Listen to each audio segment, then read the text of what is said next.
Welcome to Pullback, the podcast where we challenge ourselves to try something new in ethical consumption. Then we tell you what we learned, fuck-ups and all. I'm Kristen Pugh, and I'm here with Kyla Hewson. Hello.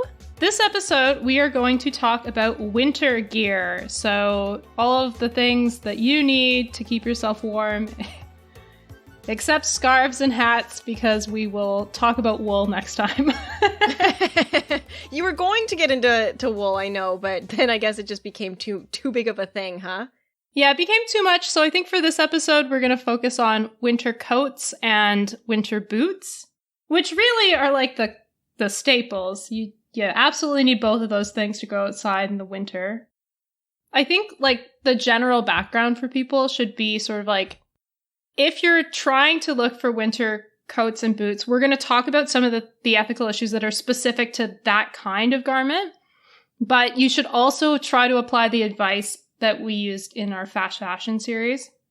So all of the like clothing advice that we gave for that episode, that all applies to this as well. But we're going to spend this episode talking about specifically like what's in winter coats that you might want to think about, what's in winter boots that you might want to think about. Yeah, that sounds great. And I know this applies like to a lot of places in the world because I got my current winter coat almost 5 years ago in Australia, of all places. And it's great. It's like rated to -40 and I've had it for like 5 years. It's fantastic. Yeah, did it get cold in Australia? Oh my God, yes it did. And their houses, Okay, actually, this is the thing for me. Their houses are glorified tents. Wind whistles through the gaps under the doors. The windows don't seal. There's no insulation in the walls. Their houses are just made of concrete. I'm like, what is happening here? So I was very cold a lot of the time in Australia. They are very much in denial about their winter, but it exists. You can at me about this, Australia. You know it's true. Okay, so this episode's for Australians too, I guess. I love the passion with which you described that. I would associate Australia a little bit with winter gear because they're so famous for being like addicted to skiing. True, yeah. They're like, this isn't a real stat, but like half the population of the Rockies, I swear. Like, go to Canmore, it's just Aussies. Yeah, Whistler is also known as Wistralia because everyone who lives and works there is from Australia. Maybe not this year, but usually. My sister likes this like bougie Australian coffee app, and it does not exist in most places in Canada, but in Canmore, and I assume also Whistler, like the app functions. There's so many Aussies there. Anyway, this episode is not about Australians, it is about winter. All right, so let's start by talking about winter coats. You say you've had your winter coat for 5 years? Yeah, winter coats can last for like 30 years, so I think that's what sort of distinguishes winter coats from a lot of other kinds of garments that we might think about. Like if I'm going to buy a t-shirt or underwear or something like that, socks, they are not going to last me for as long of my life as a winter coat. A winter coat is really like, it's a commitment, you know? Well, and if your socks and underwear are lasting you as long as a winter coat, you know, either you're not using your coat long enough or you're going to be getting some side eyes on your socks and underwear. Absolutely. Yeah. So winter coats, they're an investment. So I think quite rightly, they're something that people should put a little bit more thought into. I tried to look into the options for winter coats, and I found like there are two general varieties of winter coats. And the first one is wool overcoats. And the second one is what I'm going to call ski jackets, but what might otherwise be described as parkas. And so those are coats that are made from a waterproof synthetic fabric, and they're sort of stuffed with insulation. I'm going to call them ski jackets because I don't really think it's accurate to call them parkas. It's not like traditionally what those are. But yeah, they're basically those two options, right? You're either wearing a big wool overcoat or you're wearing something that's waterproof and that is like stuffed with something to keep you warm. I have both, and I would say that like ski jackets are maybe a little bit more useful for winter, you know, because a wool jacket really isn't going to do you in -25 weather, personally. Or in the rain, if it's a very rainy city. So if you're in London or Vancouver or any sort of coastal northern city. Yeah. But like maybe maybe if you live in somewhere that's like less cold or less rainy, you might only need a wool coat. But I think for most people, you'd need, if you're going to try to use a wool coat, you also need something like a ski jacket as well, if you live in a place that gets fairly cold or rainy or snowy. We're going to talk about wool next episode, so I'm skipping the wool overcoats on this one, and we'll focus just on ski jackets. So, do you have any sense of what is in a ski jacket?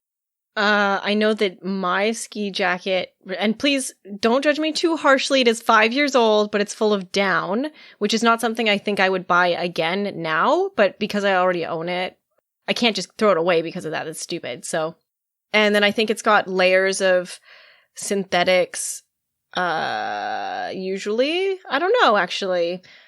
Microfiber stuffing? I don't know. I don't know what's in other coats.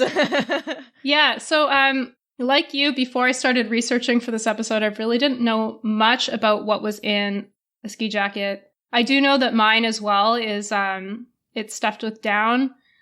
I mean, we'll talk about down. I don't think it's a choice that I would make in the future either, but I did buy my jacket last year, so I have a while before that happens. I was young and naive.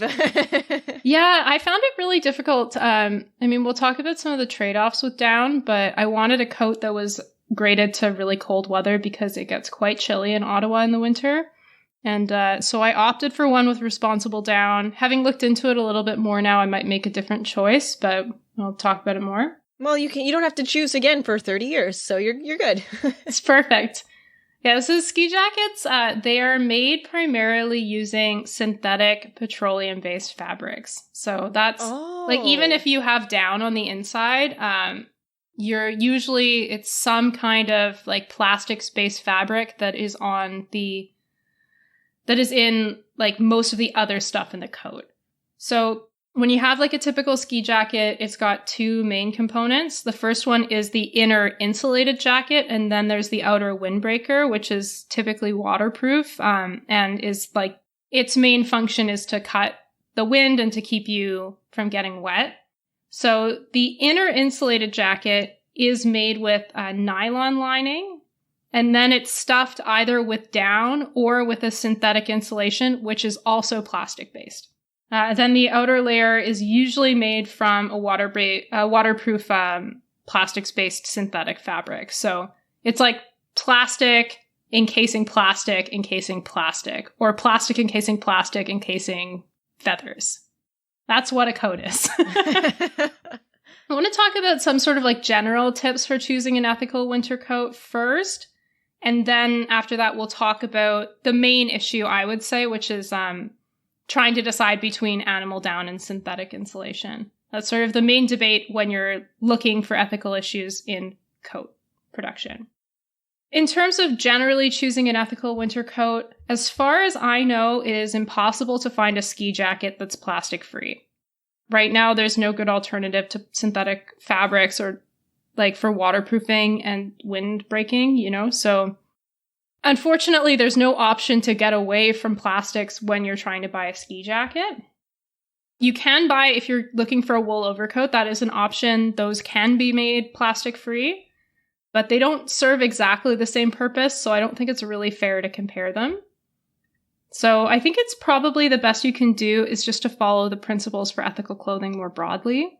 So consume less, don't replace your winter coat if you don't need to. Look for secondhand. Because these are sort of like higher price items, I would imagine if you're looking on like online consignment, things like that, you could find some relatively good options. Avoid fast fashion where you can and research companies beforehand. Two good tools for doing that. One is the ethical consumer ranking. They rate Patagonia is fairly high on the list. They have a few other sort of outdoor companies that do pretty well in their ranking. And then the Good on You ranking system has a bunch of sustainable brands that they recommend. Go to our research notes and we have links to both of those.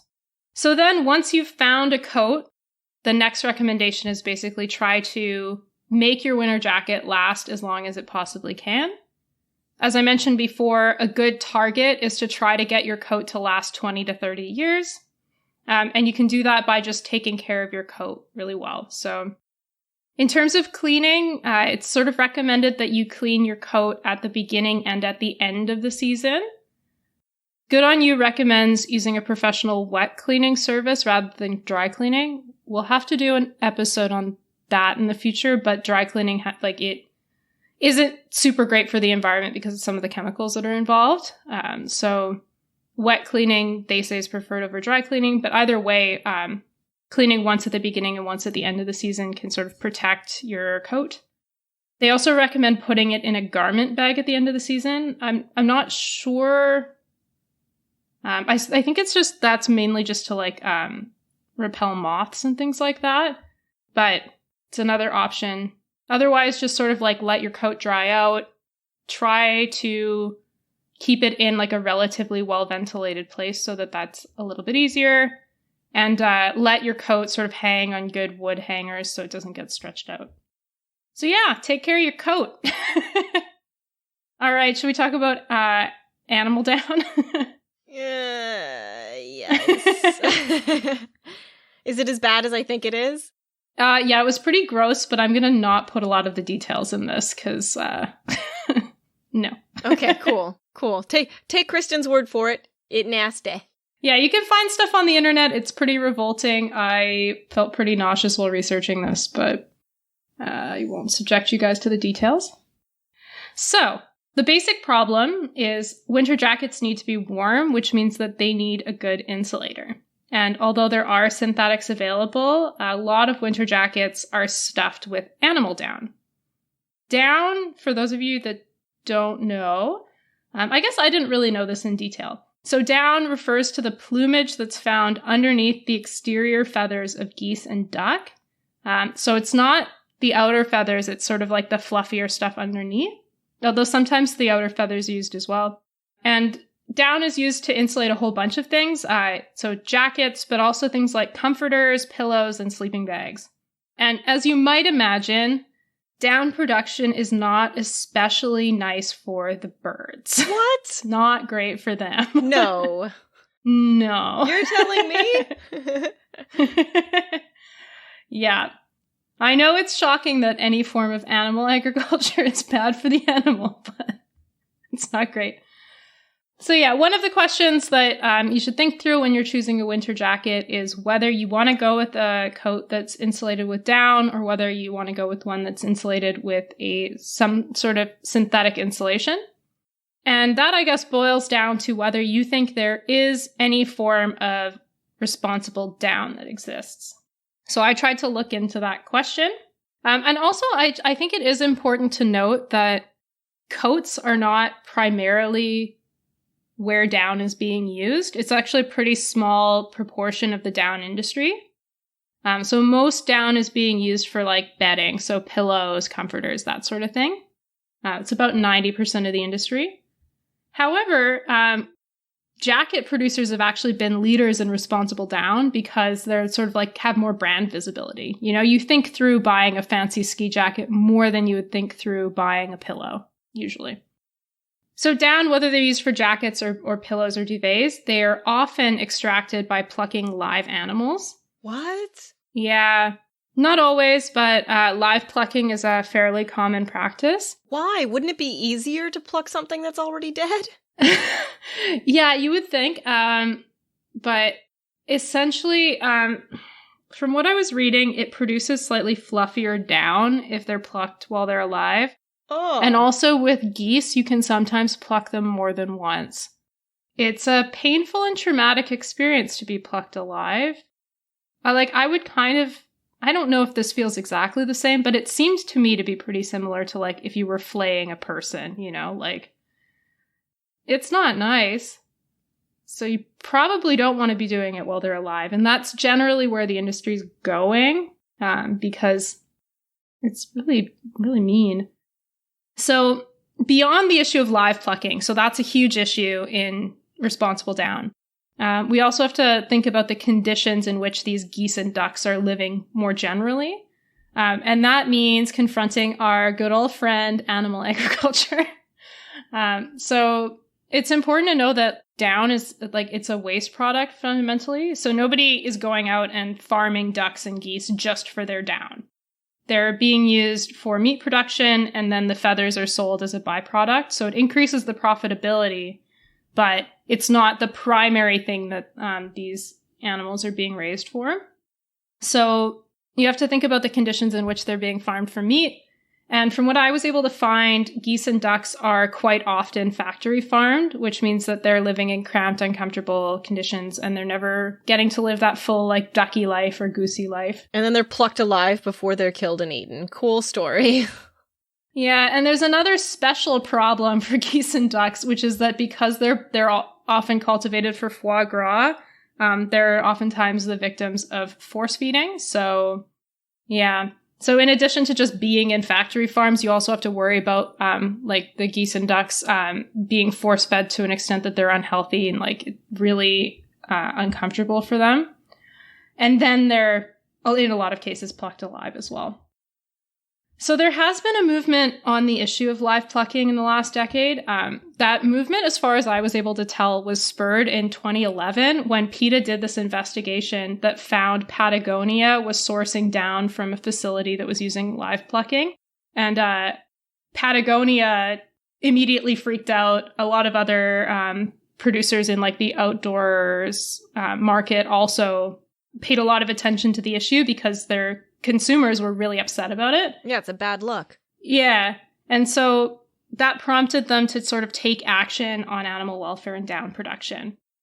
And that means that now there actually are a few humane down standards that at least require that the animal was killed before its feathers were plucked. So the 3 standards that I was able to find were, first of all, the traceable down standard, and that was created by Patagonia in reaction to this incident in 2011. Then the North Face has created the responsible down standard, which, as far as I was able to tell, is the one that's sort of been used by the most companies since. And then our good frenemy MEC created the Down Codex. So it's another system. Patagonia's traceable down standard is, as far as I was able to tell, the most rigorous of the 3. That's according to an animal rights group called Four Paws. But even so, the traceable down standard only bans live plucking and force feeding. So you can be relatively sure that if you're buying a jacket that uses that standard, the down that you're using is not coming from animals that have been live plucked, and it's not coming from animals that have been used to make foie gras through, like, force feeding. But you really don't have any other assurances that they've not been factory farmed or anything like that, because it's not included in the responsible down standard at all, or in the traceable down standard at all. It's also not something that's included in the responsible down standard and the Down Codex also. Like, they're really focused on just those 2 issues of live plucking and force feeding. You really don't have other assurances that there's animal welfare going on. So I would say that, like, if animal welfare matters to you, you're not actually getting great assurances from any of the responsible down standards, which was something that I wish that I had known when I had purchased my coat. So if you're getting something that has animal down in it, it's most likely coming from China, because China now produces about 80% of the world's down. And that is sort of a barrier to ending practices like live plucking, because you can have these companies that have standards, and so in those contexts, you might get the suppliers to change their minds, but there's a lot less sort of uptake on changing animal welfare norms relative to Western markets. And so unless you're using one of these standards, in a lot of cases, there is still going to be live plucking. A recent PETA investigation found that half of the suppliers that they talked to in China still sold down that was live plucked. So in my view, there's really nothing that counts as responsible down, because we can't assure that the lives of these animals are in any way humane. So if down is inhumane, why do companies still use it? A lot of companies are moving away from the use of down, so it could be that in the future we really won't have many options for coats that actually have down in them at all. It may sort of become an obsolete method. But there are 2 trade-offs that are keeping down in the jacket game. The first one is quality, and the second one is sustainability. So to start with quality, down is still the most efficient insulator that's available. Down has a higher warmth to weight ratio than even the best synthetics that are available right now. So that, like, when you are buying a coat, you don't want it to be super heavy, but you do want it to be warm.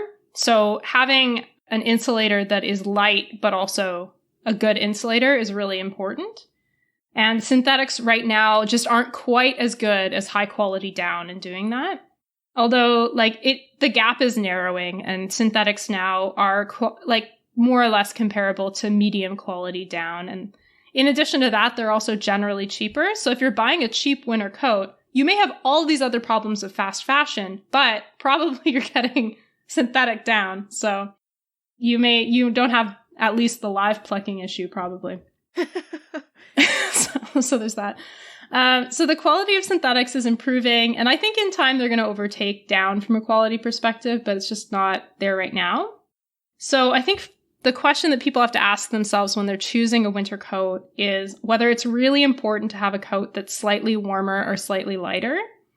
And I would say that there may be some contexts in which that's a reasonable trade-off. So if you're a mountaineer that is like going out really cold temperatures for very long periods of time, then yeah, maybe it's a fair trade-off for you to choose something that's maybe less ethically there in exchange for a coat that does the job. But I think for most people, that slight trade-off in quality is not really enough to be noticeable, or like it's enough to live with and be fine, you know? So in addition to the quality trade-off, there's also a trade-off that's environmental. Although I'm less certain that this is actually true. I think it may be a product of how there hasn't really been rigorous measurement. So most synthetic alternatives are petroleum-based, which is a problem. It's, keeps us tied to the fossil fuels industries, makes that more profitable. On the other hand, animal down is tied to animal farming, which is also a huge greenhouse gas contributor. So it keeps us tied to that industry. So I don't know, maybe on balance, like it's worse to be tied to the petroleum industry. I'm not sure. But I'll talk a little bit about what synthetic insulation is. So most synthetic insulation uses, it takes polyester and it uses the strands of polyester. And the difference between different synthetic insulators is basically like what size and shape the polyester is. This is like a space where there's a lot of like companies really own the intellectual property and there's a lot of secrecy around it. But basically the difference is the size and the shape. Primaloft is the most sort of widely used synthetic insulator, so it's the one you're most likely to have heard of or to see. It was developed in the 1980s for the US Army, and now it's used in about 500 brands worldwide, so it's possible you'll have seen it. Some others include Thinsulate, Full Range, and Polar Tech. So if you've seen any of those are synthetic insulators. Another problem with synthetics is that they tend not to last as long, which can be a little bit of a dilemma if you're purchasing a product that you want to last 30 years. Durability might matter. I have a question. Do ducks and geese live 30 years? I don't know, Kyla. I don't think so. But well, then how come their feathers last like 30 years, but a synthetic doesn't? I'm sorry. I realized as that question popped into my head that it's probably unanswerable. I'm gonna Google how old ducks get to be. They'll live less long in factory farming conditions, but I guess it's not really relevant to the structure of their feathers. Ducks can live 5 to 10 years, but their feathers outlast them by like 3 times their lifespan. Biology's weird. From what I've heard, it's mostly like about how there's an actual term for this, but it's like how fluffy it stays over time, and like down flattens more slowly than the synthetic fibers, and so it makes it a less effective insulator. Oh, that's cool. As far as I was able to understand it, that is the difference.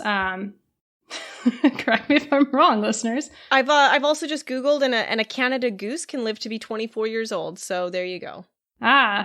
It's further proof that meanness makes you live longer. I was thinking of something like that. I'm like, oh, I'm sure there's a joke here about how cruel Canada geese are. They're scary, scary animals. Very scary. Have you ever been attacked by a Canada goose? I've been hissed at by one, yeah, and they like lunge their neck at you and you're like, yo, man, this is your space. I'm backing off. It's fine. Don't worry about it. Yeah, my friend and I got ran at by one this year. It was kind of legitimate though. Like I got it. Ottawa has like a ton of Canada geese in the spring and they like overrun the trails. And somebody on a bike had just run over one of the goslings, and it was like hissing in pain and its like wing was doing a thing. And so we were like walking in the general direction of the gosling and the mama goose was like, no fucking way. So I understood that. We went around, but... but still. Okay. Well, sad story. Sorry I interrupted. No. In that case, the goose was justified, but usually Canada geese are assholes, so... Anyway, it's the fluff factor. That's why they don't last as long. The polyester fibers are like more likely to squish down, then they're less effective insulators. So that's a bit of a problem if you're trying to get something that lasts a really long time. It has been found that down is a more effective, like is less harmful for the environment. However, the only study I was able to find that said that was from the International Down and Feather Bureau. So a slightly biased source. It's hard to say which is true. We'll talk about leather in a bit. But like, I would imagine down has come out as being more sustainable on this metric because they're not also incorporating, it probably has something to do with how they're measuring animal agriculture.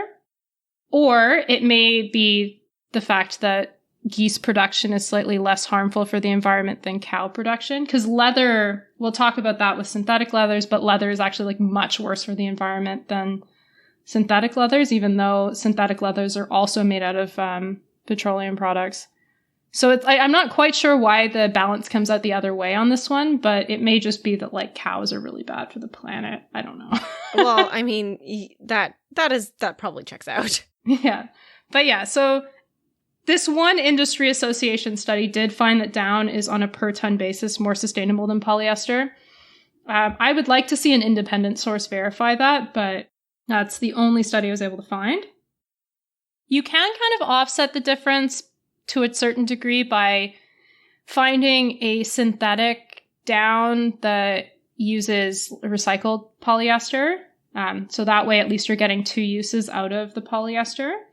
And Primaloft has an eco series that does that. So you can look for those alternatives and that's a good option. But then you still have to deal with the issue that like down is going to break down in the environment. And polyester fibers are going to produce microplastics. That's bad. But anyway, your ski jacket's covered in plastic. So I don't really know how to weigh this all. So it's not perfect. My own personal view would be like try to find an alternative insulator that is from recycled polyester. And the best thing you can do from an environmental perspective is to just extend the use of your coat for as long as you can. Yeah, or pick up something that isn't brand new. Yeah, secondhand, a good choice as well. Should we talk about snow boots? Yeah, because that's what kind of prompted you to look into this episode in the first place, is you were looking for boots, right? Yes, that was my, I guess it counts as a challenge if I prompted the episode from like deciding on which boots to buy. I mean, I also recently had to buy shoes, so we're going to count that as my challenge too. Fair enough. So I recently learned that winter boots and snow boots are not actually the same thing. I learned that while researching this episode and being very confused by Google searches. So both winter boots and snow boots are designed to keep your feet warm. But snow boots have the additional feature of being waterproof, and they're also typically taller. So like if you think about like a boot that's fairly warm but only goes like to your ankle, that's probably a winter boot. If you're thinking about like a huge motherfucker that goes up to like halfway through your calf, that's like a snow boot. Oh, well, that makes sense to me. There's nothing worse than walking down the street and getting snow in the top of your shoe. Yes, absolutely. So I purchased my first pair of snow boots as an adult this year because Ottawa's got a terrifying winter. Toronto did not prepare me for it at all. You grew up in Edmonton. Yeah, but in Edmonton, A, nobody goes outside, and B, it's like a dry snow that happens once and it all gets packed down, so you just have to deal with ice. In Ottawa, it's like all the time you have to deal with slush or freezing rain or both. Yeah. I hate winter. Said like a true Canadian. So there are a lot of ethical guides out there if you want to buy winter boots. Those are all over the place. But if you want to buy snow boots, it was actually a lot harder to find guides for like what are the best ethical brands. So I'm going to hopefully try to give some good advice. But I want to start that by talking about like what fundamentally is a snow boot or a winter boot. I'm basing this off of a snow boot, but like if you want to go for a winter boot, like the components are pretty similar. It's just less intense usually. So the base of a snow boot is made with rubber. And unfortunately, I was not able to find very much on boots that have been made with ethically sourced rubber. That is a thing that matters though. So it's a bit of a problem because, rubber has actually, like, depending on where rubber is produced, it's been tied to deforestation. So you want to try to get sustainably produced rubber, but it also doesn't seem like a thing most brands are focusing on. The one tip I can give you for rubber production is to try to find like something that's made with recycled rubber, or to try to pick a company that recycles its own rubber. That's what I ended up doing with the company that I went with. They have a recycling program for their rubber, which they've designed to be, they claim, 100% recyclable. So if I return the boots, I don't think they recycle the whole shoe. I think it's just the rubber, but at least that then it goes into making a new shoe. So try to find a company that does that. The company that I bought from was Kamek. That's what they're called. Okay, so then you have the upper or the top of the snow boot, and that's made from either leather or synthetic materials like nylon, which again are plastics based. So once again, you have this trade-off of like, do I use an animal product or do I use plastic? Which greenhouse gas producing industry am I supporting? So we'll talk a little bit more about leather after, but that's a choice you'll have to make.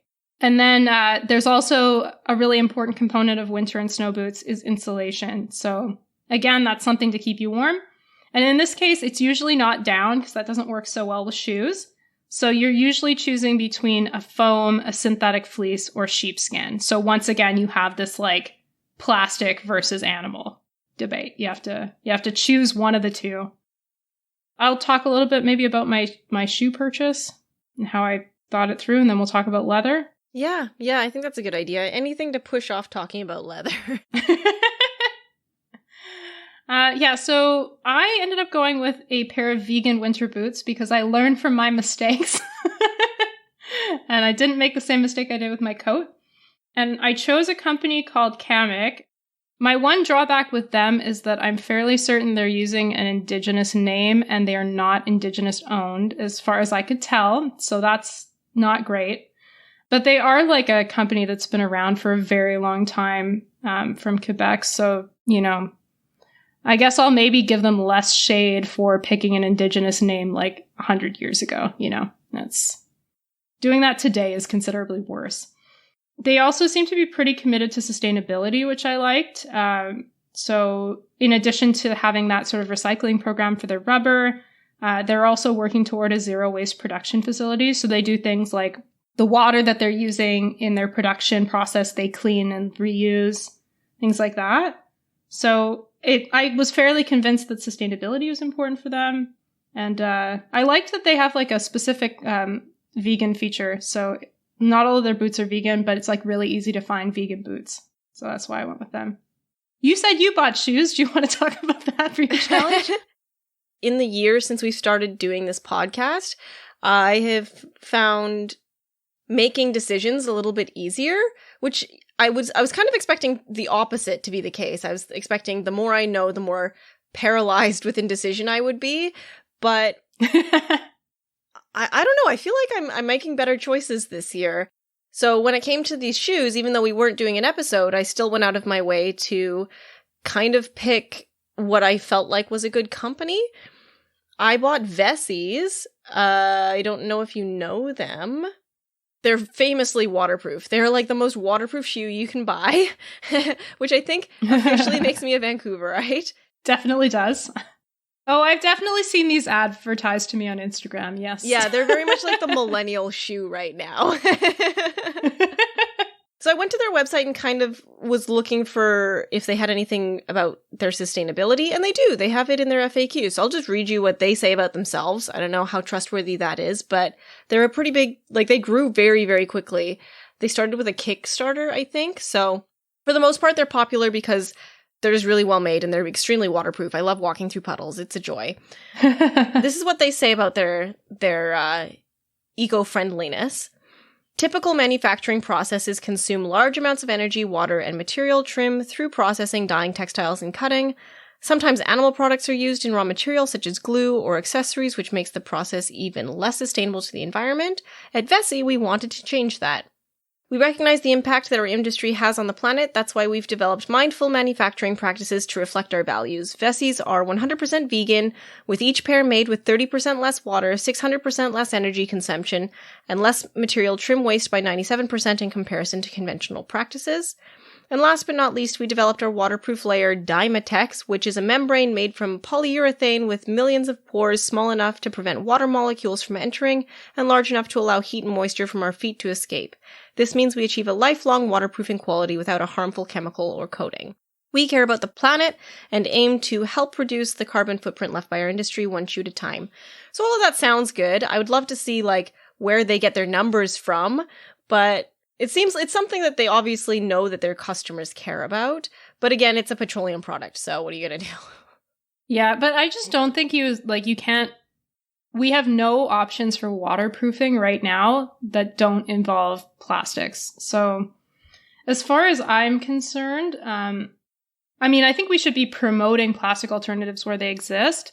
But buying a pair of shoes or a coat that you're going to use for a long time that has some plastic in it is not a big deal when you compare it against people using a plastic bag for 15 minutes or the sheer number of plastic coated coffee cups that get thrown out every year. That's what we should be focusing on first. Or even just fast fashion, all the polyester clothes that people are going to wear twice and then throw away. So yeah, your shoes have plastic in them, my shoes have plastic in them, but we're both going to wear them lots and try to use them for as long as we can. I think that's the best you can do. All right, should we talk about leather? Oh, can I tell you a secret? Yes. Although it won't be a secret once it's on the podcast. I'm probably going to cut this out. I don't think this is going to stay in. I'm so ashamed.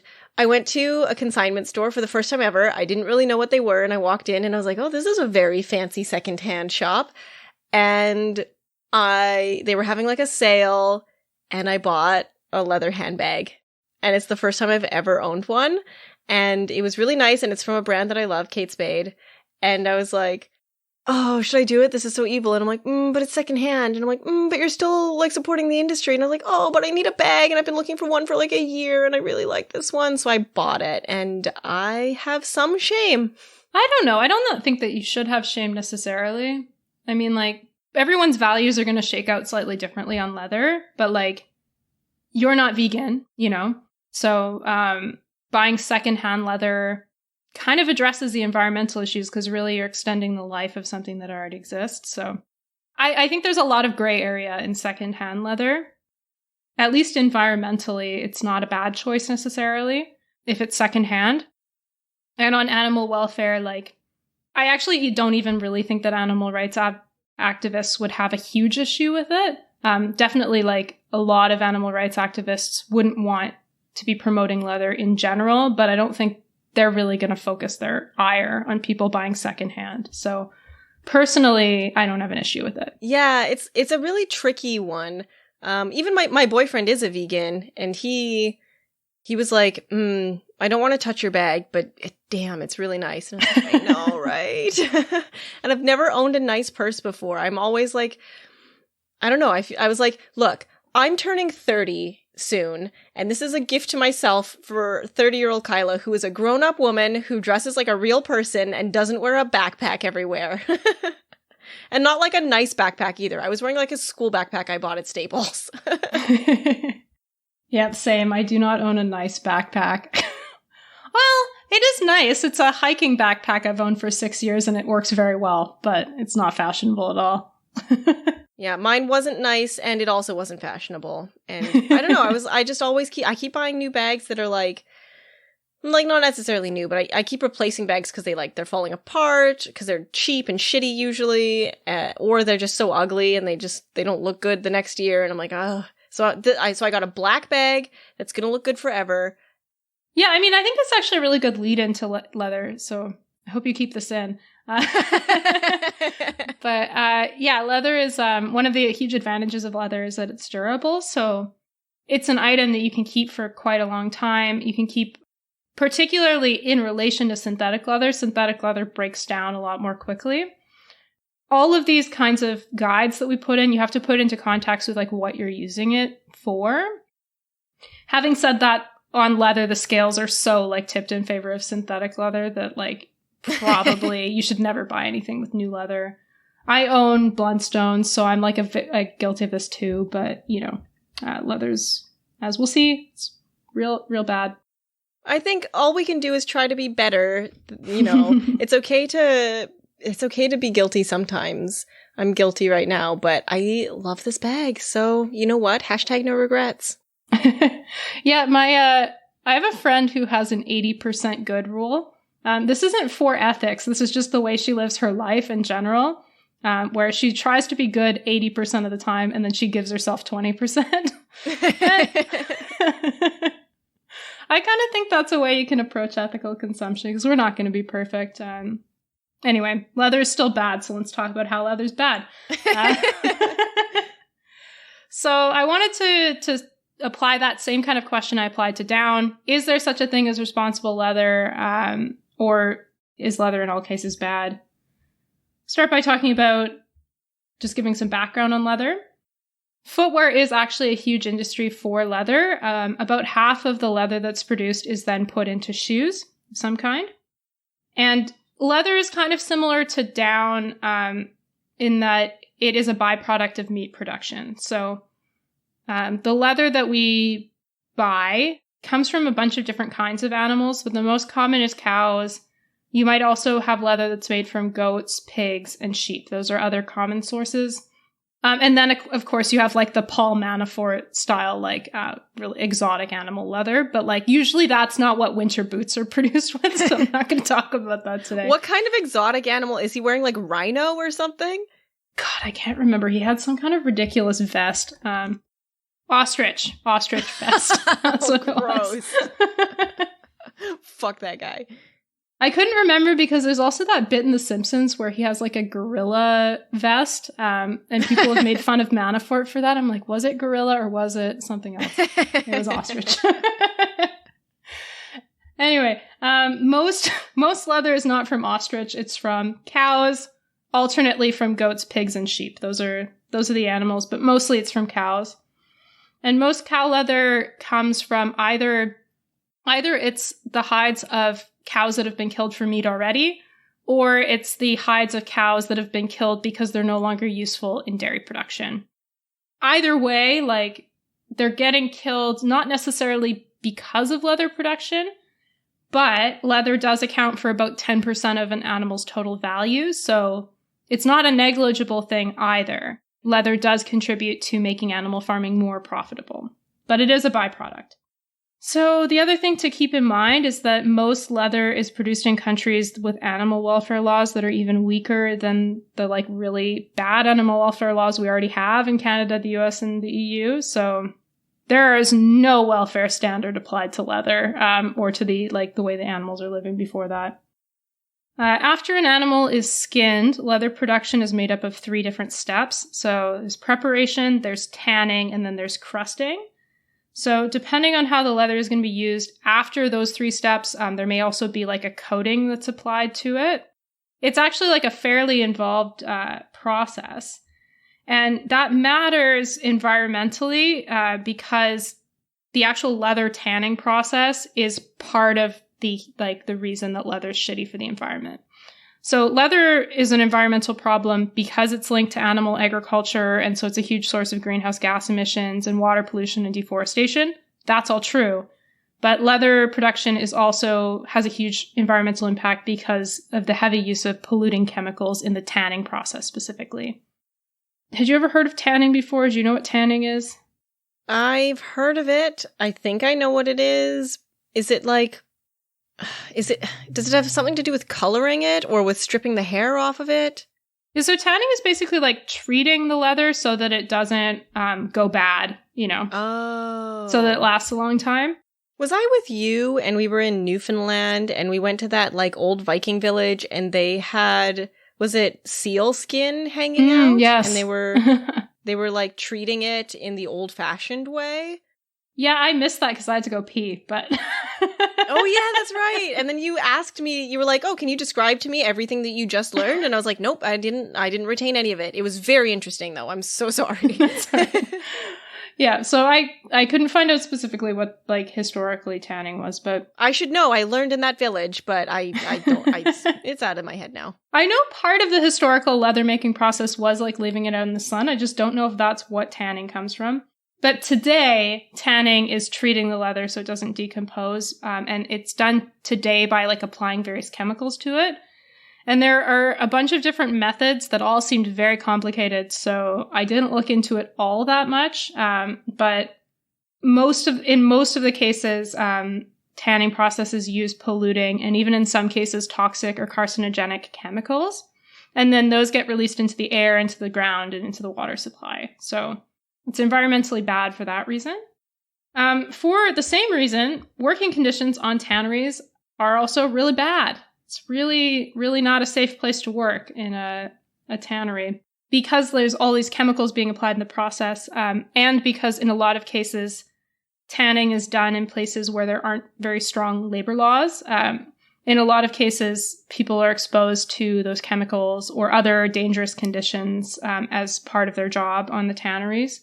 So it's really shitty from that perspective, and also happens to have like a lot of other problems, including the use of child labor. So it's not just environmentally bad. Labor production also has problems in terms of workers' rights. Having said that, when you're sort of discussing leather versus synthetics, most of the time we're talking about environment. And so, I don't know, I wanted to kind of know, because leather, like we can intuitively understand why it's bad for the environment. It's made from cows. There's a bunch of toxic chemicals that get put in, On the other hand, synthetic leather is made from plastics, so conceivably also not great for the environment. Having said that, there was actually a side-by-side comparison that was done by... the report is the 2017 Pulse of the Fashion Industry report. It was prepared by a consulting group of some kind, but it's not like an industry association study, which is why I think I'd give it a little bit more credence. And the result in this case was super clear. Cow leather was the most environmentally harmful material that they included in their ranking, and synthetic leather only ranked 6th. So cow leather, much, much worse for the environment. My question then would be, because my problem with synthetic leather bags, which I've had before, is that they fall apart like within a year or two, whereas a leather bag might last for 10 years or more. So with that in mind, you're actually using more of the synthetic bags because you're replacing it every year or two. Do they factor that in? No, they did not factor that into the study. So you're right. It does to a certain degree depend on how often you're using it. Having said that, cow leather, like, it is so much worse. Okay, fair enough. Like, on every single metric, it was much, much worse than synthetic leathers. On water scarcity, on greenhouse gas emissions, on eutrophication, on resource depletion. Like, so even if you're using it was not great. 5 bags for every 1 leather bag, it still probably would maybe balance out.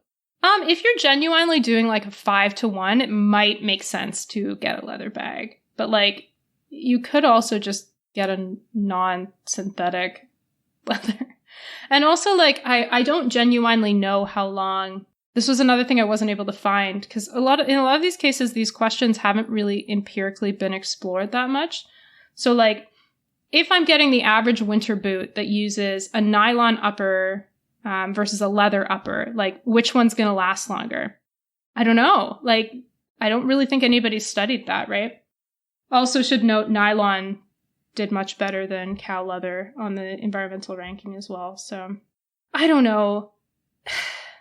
I guess the like general guideline I might suggest is if the leather item that you're buying, if you're planning to use it for quite a long time, like we're talking decades, and if you're planning to take really good care of it, and if you don't really care about animal welfare considerations, then maybe leather might be a good choice. But if you're not sure that you're willing to like own this thing for 20 years, then leather's not a good choice. And also, like, you should try to get secondhand if you can. The other complicating factor, though, is that leather does biodegrade. Synthetic leather won't. Although I don't know how the chemical treatment affects the like environmental impact of leather biodegrading. Yeah, can you just throw it in the compost? Probably not. No, almost certainly not. Especially if they're covered in like waterproof coatings. I doubt it. So I don't know. I would just say in balance, like, avoid leather as much as you can. It's really bad for the environment. And also, like, the good news is that there's a lot of progress being made on vegan leathers. So, like, right now, most of the vegan leathers that you'll use are, like, plastic-based. And so that's not great. But in the future, there are a lot of good plastic alternative leathers that are being developed. And they do, for now, still use plastic to bind the fibers. So, like, you can have a mushroom leather. It's still going to have some plastic in it, but like the plastic content's going to be a lot lower. Oh yeah, I forgot about mushroom leather. I read about that once years ago and just forgot about it. There's another one that's pineapple based, which I think is cool. Yeah. Mushroom leather. So I also wanted to look briefly into sheepskin because it is used in Ugg boots quite famously, and also because sheepskin is like used as a type of insulation. And I would say generally the like leather applications apply. You know, like you're still dealing with an animal byproduct that's linked to animal farming, and it's still, because it's like animal farming based, it's not going to be very environmentally efficient because you have to cultivate this animal, kill it, and like make the thing. Having said that, sheepskin, I would say, is slightly less bad than leather because sheep farmers, half of the sheepskin that's produced is produced in Australia. And in general, sheep there are not cultivated in factory farms. So they mostly get to like live a sheepy life. It's not perfect. They still have like tail docking and stuff like that, but it's not the horror show that a lot of like cattle farming is, you know? That was where I was at with that. Sheepskin, probably still bad, but less bad than other kinds of leather. I think that's all I had. I don't know. Where are you at with winter clothing? Where I'm at is if Vessi or Kate Spade want to sponsor this podcast, we're open to that. No. Oh no, Kate Spade does not do great on some certain ethics metrics, though. No, I don't think so. Anyways. I was interested when you said that you were going to do winter gear because I wasn't sure that it would be possible to find ethical options. And going out of this episode, I'm feeling like that's kind of the case. Is burlap a good option? Maybe we should all start wearing burlap shoes. Would that do well in the snow? I don't know. I doubt it. I really didn't expect this episode to just be like, it's a debate. Animals are plastic. That's the entire episode. No, but I mean, you're right, though, because the thing about winter gear is that of all of the things we buy, it is easiest to buy winter gear that will last for a really long time. It's hard for me to buy a t-shirt that's going to last for 30 years, but it's really easy to buy a jacket that will. So if you're going to turn around and spend, a couple $100 or more on a jacket, then it's nice to be able to know, like, yeah, okay, it's never going to be perfect, but I should buy it with the intention of owning it for 30 years, which is something that a lot of people don't like. They're like, oh, this looks nice. I'll just get it for the season. And then if it lasts 3 or 4 years, great. But if you're buying with intention from a company that's doing their best, and you wear it for the full lifespan of the jacket. If you buy it this year, in 30 years, we might have a way to recycle plastic more properly. Who knows, you know? Yeah, hopefully we will. Oh God, we're gonna fucking have to. Yeah, no, I think that's a really good way to approach it. Winter gear, more than any other kind of garment I can imagine, it really is something you can think about as an investment. Ideally, don't buy your winter jacket in January when we'll be releasing this episode. Because if you do, you're probably need-based shopping. Or maybe you're trying to hit those sales, which could be a good approach. Just do some research on ethics first. Yeah, I think that's a good way to do it, is just shop mindfully, especially with winter gear. That's cool. Yeah, that checks out. And then whether you're buying plastic or animal, you know, as long as the lifespan you get out of it, it'll mitigate whatever, harm is done. Because, we're not going to ask our listeners to walk around Ottawa in minus 25 degree weather with a cotton jacket on, You just made me think of like those. There's always like that one guy that wears shorts all year round in Canada, and you're like, why? Yeah. Yeah. Doesn't matter where you are in Canada. He could maybe do a cotton jacket. Yeah, so if Earl is listening, you're the one exception, my friend. You do you. Absolutely. Yeah, but I think that's a really good point with the time horizon, because I think we talked about this in the fast fashion series. There are actually huge technological strides that are being made in recycling like polyester and other kinds of plastic fabrics. So 30 years from now, your synthetic down coat might be totally recyclable. And probably like a fair amount of it is today. It's going to be downcycled, but that's a thing we didn't talk about that we should have. What do you do after your coat's done its life cycle? Yeah, or take it to a consignment store if it's not totally worn down, Oh, give it to a shelter. Actually, if you have a good quality winter coat that if you're getting rid of it because it doesn't fit or something, you could probably sell it, or give it to a shelter. There's always needs for winter coats, homeless shelters. Next to socks, I think it's the most demanded item. So yeah, and pajamas, I think. So if you don't need the money, and instead of selling your jacket, donate it to a shelter for sure. Absolutely. Cool. Well, thanks for this impromptu episode, Kristen. You gave me 4 days notice. We have a lot of really good stuff coming out for our listeners. So, it's been over a year now. We haven't run out of steam or ideas. So, hit us up if you have any questions, or if you have your own opinion about anything that we talked about in this episode. Or if you have ideas for episodes. We don't need them, but it's always good to hear what other people are interested in listening to instead of just what we want to talk about. Yeah, definitely. And it can be exciting to hear listeners' ideas. So, tell us. Is this going to be the first episode in 2021? Yes. Oh, Happy New Year. And thanks for listening. We'll see you soon.